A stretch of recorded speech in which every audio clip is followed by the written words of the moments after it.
Welcome to Drishyam news. గుంతలుగా మారిన రోడ్డుకు తాత్కాలిక మరమ్మతులు చేయాలని గ్రామస్తులు అధికారులకు చెప్పినా పట్టించుకోవడం లేదని గ్రామస్తులు ఆందోళన వ్యక్తం చేశారు. ఇక వివరాల్లోకి వెళితే నిజామాబాద్ జిల్లా వర్ని మండల్ గ్రామ పంచాయతీ సత్యనారాయణపురం గ్రామ పరిధిలో ఉన్న కొట్టయ్య క్యాంపు గ్రామం నుండి సుమారు 3 కిలోమీటర్ల వరకు రోడ్డు గుంతలుగా మారడంతో ప్రమాదాలకు నిలయంగా మారాయి.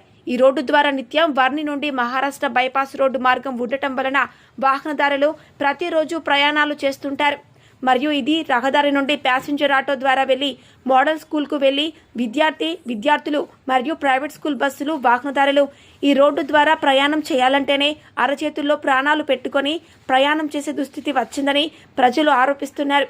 ఇప్పటికైనా ప్రమాదాలు జరగకముందే సంబంధిత అధికారులు కొట్టయ్య క్యాంపు గ్రామం నుండి తగిలేపల్లి గ్రామం వరకు రోడ్డుకు తాత్కాలిక మరమ్మతులు చేయాలని గ్రామస్తులు ఆరోపిస్తున్నారు. దృశ్యం news reporter yes Chander, Varni mandal.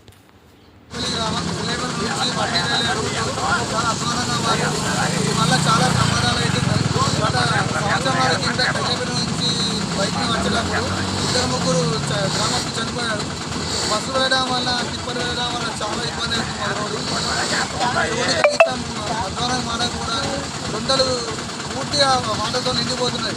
ఇవి వచ్చే బస్సులకు రాకపోవడం చాలా ఇబ్బంది అవుతుంది. దయచేసి పెట్టుకునే ఏంటంటే రోడ్డు సరిగా మంచిగా బాగు చేసి బాగుంటుంది. నేను చాలా వందల మంది రోడ్లు చెప్పుకుంటారు జనాలు. చిన్నపిల్లలు పెద్ద పిల్లలు మోడల్ స్కూల్ ఉంది, మోడల్ స్కూల్ నుంచి పిల్లలు వెళ్ళాలంటే చాలా ఇబ్బంది పడుతున్నారు. బస్సు వస్తుంది, బస్సు ఒక్కమంది బండి అంటే వాళ్ళు బస్సు తగిలిన దాకా రావట్లేదు.